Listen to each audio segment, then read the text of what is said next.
today's episode, I welcome my friend Julie Williams, who is an Enneagram 1. She is a social Enneagram 1, and she has 2 kids, age 12 and 8. Now, Julie is a friend of mine that I have been studying the Enneagram with for the last 5 years. So she has a wealth of knowledge, and she puts it to practice not only as a mom, but also in her role as assistant principal of Indiana Connections Academy. In this episode, Julie gives us insight into the pressure that an Enneagram 1 feels to get it right, especially when it comes to motherhood. I can't wait for you to meet my friend Julie. This is 9 in 9, Enneagram Wisdom for Life. I'm Jen Stanley. Let's dive in.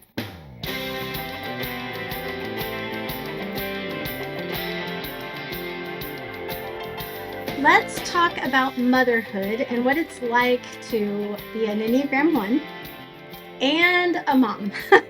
So the core motivation of the 1 is to do the right thing, to be right, and to just avoid personal faults and blame. Mm-hmm. This is kind of the motivation and the avoidance.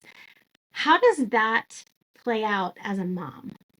Well, I view motherhood as one of my highest jobs or callings. And so then, like, the pressure's on even more in that area of my life. Mm-hmm. I feel that in every area, but like a big spotlight on motherhood. Like, you got to get this right. These are, I have a 12-year-old and an 8-year-old, and I've got to raise these people right, and it's up to me, and there's just a lot of pressure. So yeah, it's like you want to be right in all the areas of your life, but especially this one is like super important. Okay, Right.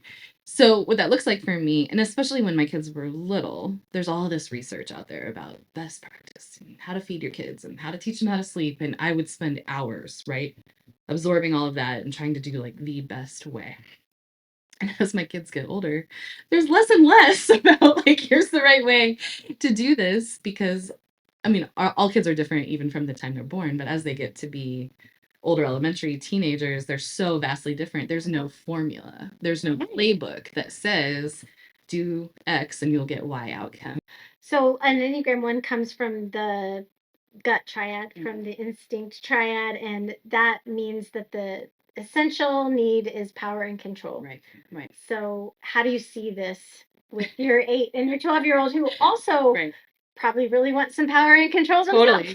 Totally. And if you've ever had a 12-year-old daughter, you know what it's like. They're in that stage where they're asserting their own power and control. And so it takes a lot of wisdom and a lot of discernment and a lot of self-regulation. And I feel I was better equipped to handle big feelings and big emotions.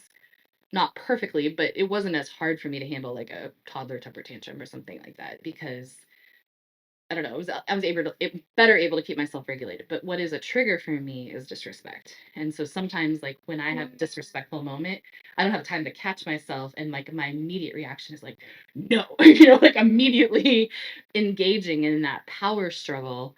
And so something that I have to be very, very cognizant about is my bent is I want immediate obedience. I want immediate respect. But what I have to fight for is prioritizing the relationship first, because that's not my natural bent at all. And so I have to really think through ultimately I want to be connected to my child. Ultimately I want to build that relationship. And and no one's perfect, right?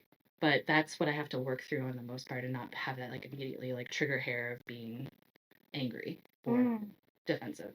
Yeah. I'm just curious, like, as they become more independent and you can't control exactly when they fall asleep or what they eat every day or even what they wear every day, like, what is that hard? Yes. Yes.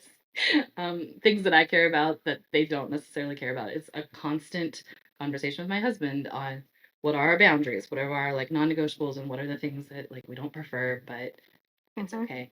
And then also remembering that like the goal is to raise independent children, right? So they have to have some practice in making some decisions on their own and making some mistakes. And it's very hard to know where those lines are in the moment. So it just takes a lot of like, for me, prayer and community and talking to moms who are like a little further down the road than I am, and saying like, how did you handle the phone situation? How did you handle, these common things that we all deal with as parents?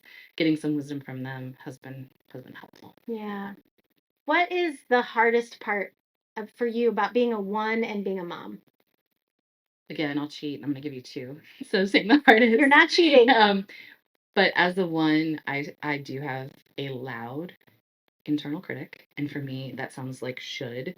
So that's hard because I always want to make sure I'm making the perfect decision, handling everything perfectly. And if I do make a mistake, which we all do with our children, I mean, like, that's just life. But it does run through my head of you should have handled it this way, you should have handled it that way. So that's hard. The other thing that's hard, and that I'm learning as my children get older, is because I don't love the word perfectionist, but I do hold myself to a high expectation. I think I can inadvertently give that energy off to my kids as well because I don't like to make mistakes and I always want to do my best on everything. While I've never said that to them, like I expect you to be perfect or I expect you to never make mistakes, I think they can get that energy from me if I'm not careful. Yeah. And even one time my daughter said, "Well, you just expect me to be perfect." And I was like, "Whoa, where did that come from?" And I had to like do a lot of self-reflecting to realize that while it may never have come out of my mouth, that was the vibe that she was feeling. I am this particular baby's mom for a reason, and I know my particular kid best, and I have it within me to make the right decisions and to do the right thing for my child. And especially as they get older, like I said, the rules go out the window when they get older, and you really have to push into that more. Like your child better than anyone else, and you have it within you to give them what they need. The second thing is, I heard this was so helpful to me. Maybe I help some others out there. But Dr. Becky Kennedy is a parenting expert, and I read her book, and she said something in there that really stuck with me. She said, as parents, you only have to get it right 30% of the time. Oh. And I was like, that's so freeing. That's great. And I don't know if that's right or not, but it made me like just take like a big deep breath of like, okay, it doesn't have to be like this 100. Yeah, Right. it doesn't have to be 90. It doesn't have to be Exactly. 100. Oh, And kids are so resilient, and that was just really, really helpful for me to remember that in the back of my mind. I only have to get it right 30% of the time. So I that's love been helpful for that. me. I love that. Whether you are a mom in this season of your life or not, this month we've compiled 9 interviews, and it is some of the most wonderful wisdom for women. And yes, it is centered around motherhood, but it is for all of us. And probably more than any other month so far, I really want to encourage you to listen to all of the interviews. The truth is, we all have all 9 numbers within us. And so you're going to learn from listening to every interview. And then I just have to tell you, I've heard all the interviews, and the advice and the wisdom and the sisterhood that you're going to feel with women that are your number, but also that are not the same number as you, is really, really powerful. So I just want to encourage you to tune in all month, listen to all of them.